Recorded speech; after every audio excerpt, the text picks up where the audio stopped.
A sunny afternoon, a quiet suburb, and a little girl vanishes from her own backyard. No screams, no witnesses, no trace.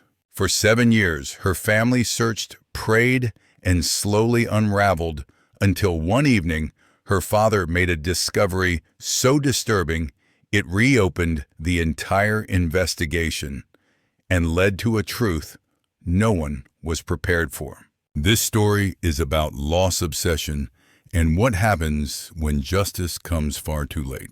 If you're drawn to real-life mysteries with chilling turns, be sure to like, subscribe, and ring the bell, because this case will stay with you long after the video ends.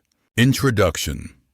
On June 17, 1999, 9-year-old Isabel Santiago was playing in her backyard in San Marcos, Texas.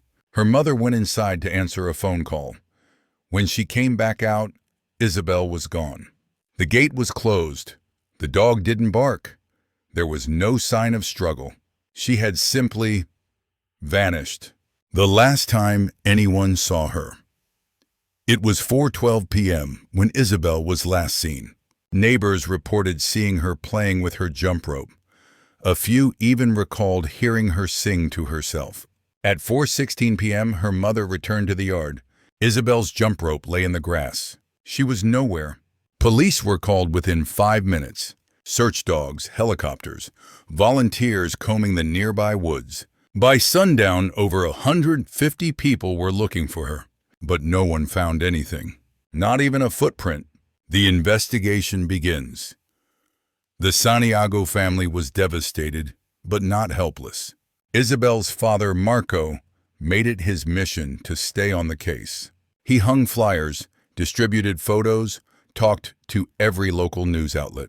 He pushed for FBI involvement. The case made national headlines for a few weeks, and then, like so many others, it went cold. Theories and false leads. Over the next 2 years, tips trickled in. A girl matching Isabel's description seen at a gas station in Louisiana. A blurry photo of a child in a shopping cart in New Mexico. A woman claiming to be her real mother in Arizona. Each lead gave the family hope. Each one led to nothing. Then in 2003, a break or so it seemed, a man in El Paso confessed to the abduction. But his story unraveled quickly. No knowledge of Isabel's neighborhood.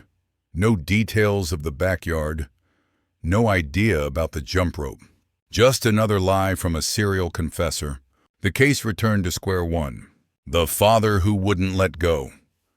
Marco Santiago changed after 2003. He quit his job, sold his car, turned his garage into what friends described as a war room.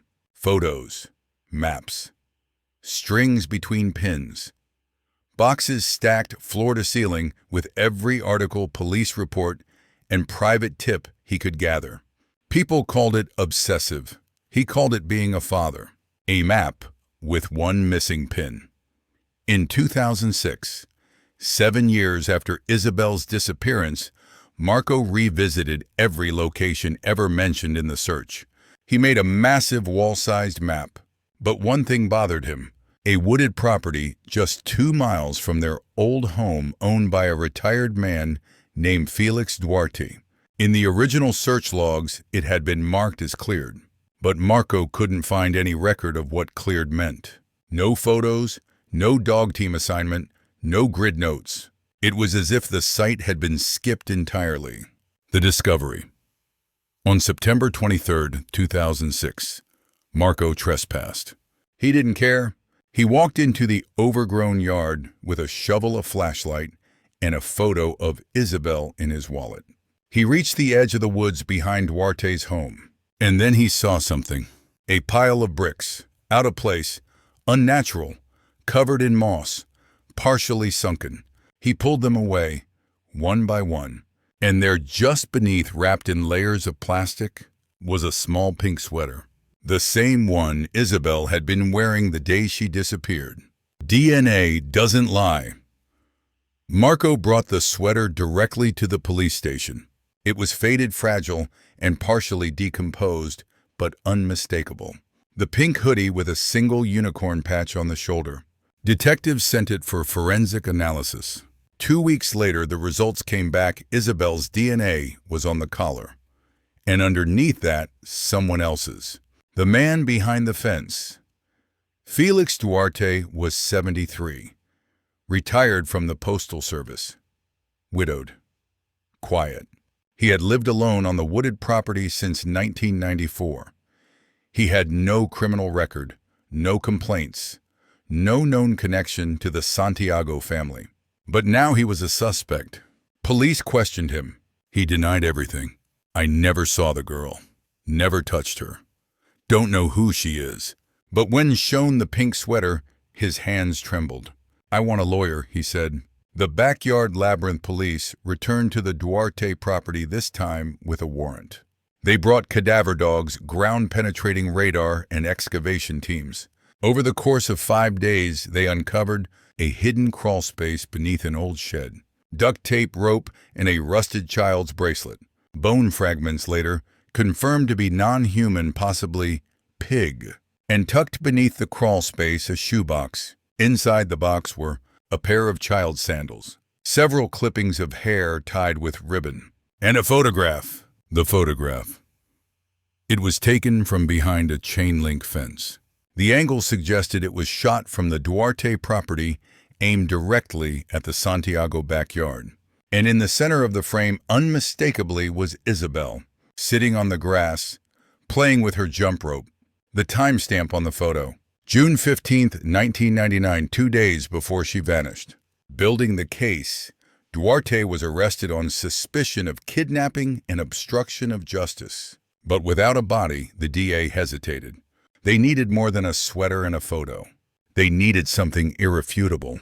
That's when Marco handed them something else. His journals. The father's log. Marco had kept detailed records for 7 years.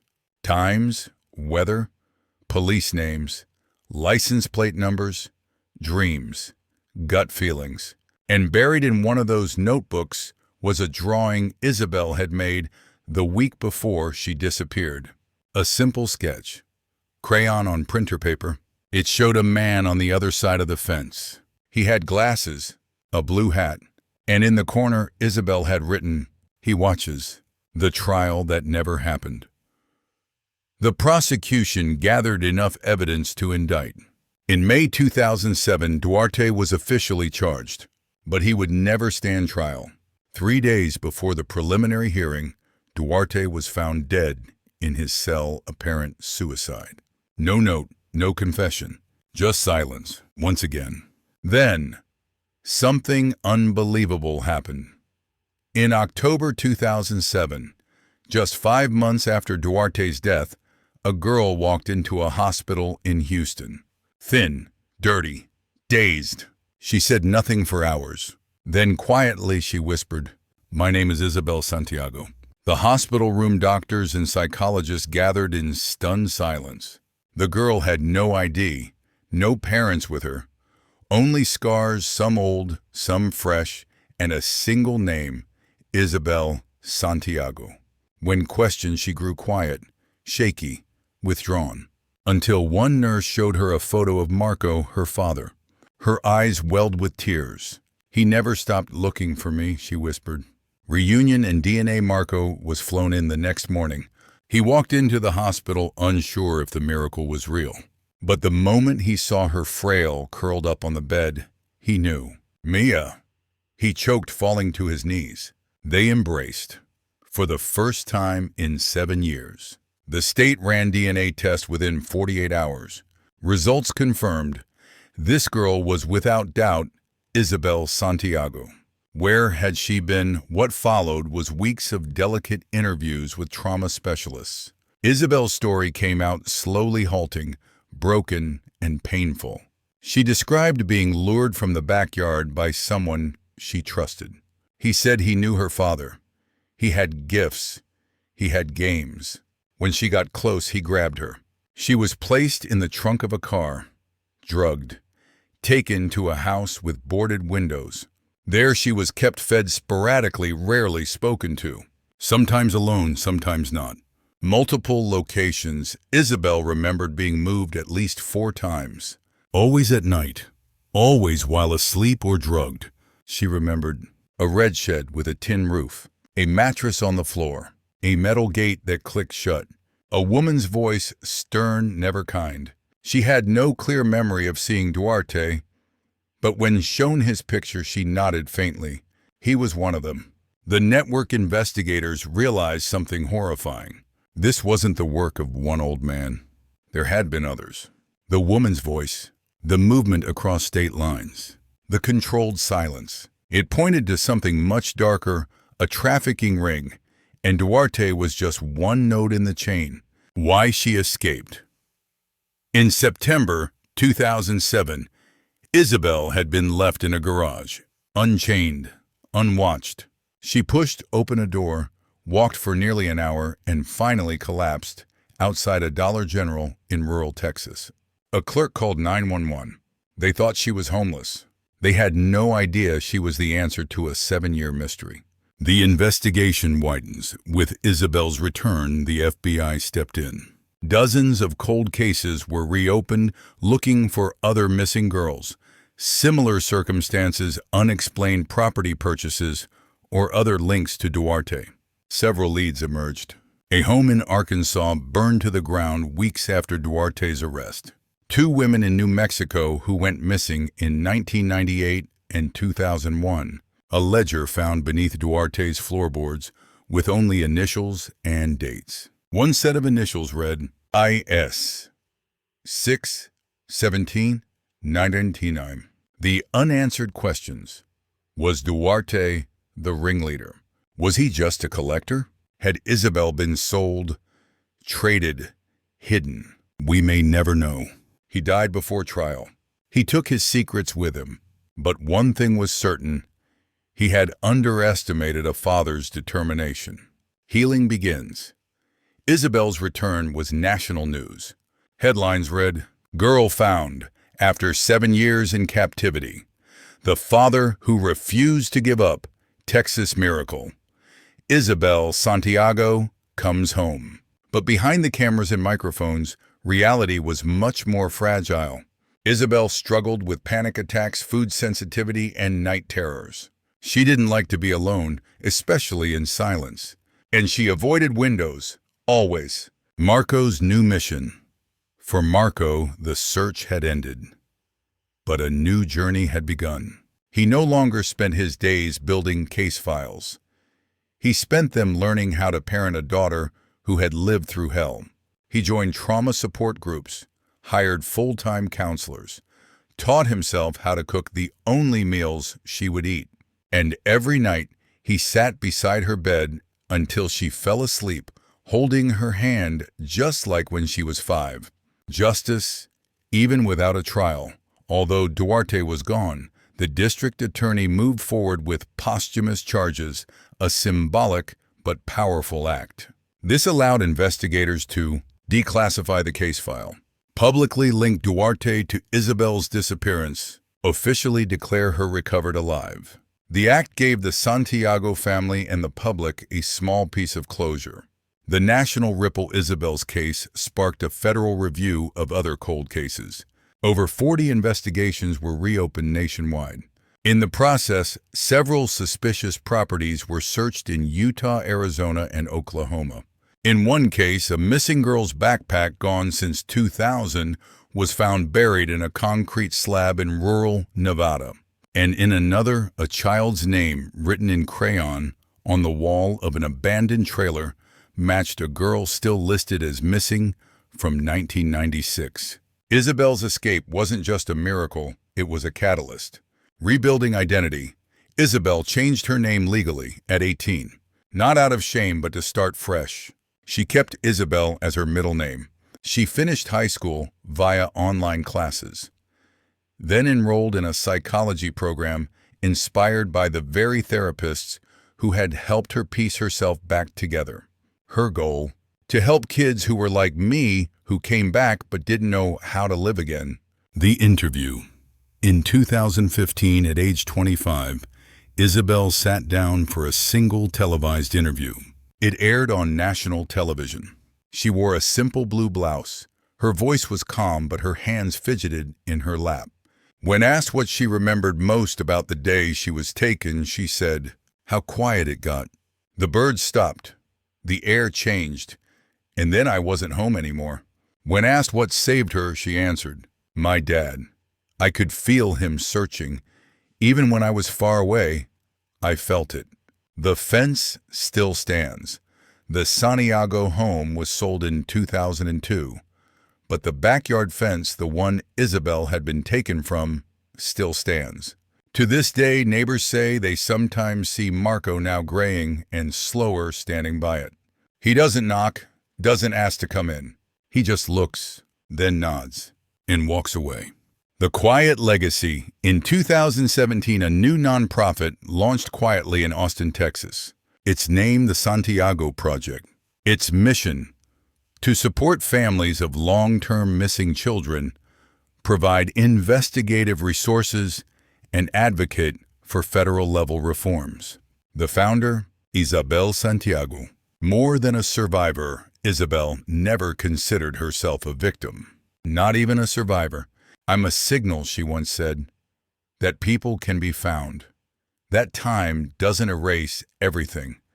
That someone out there still needs hope."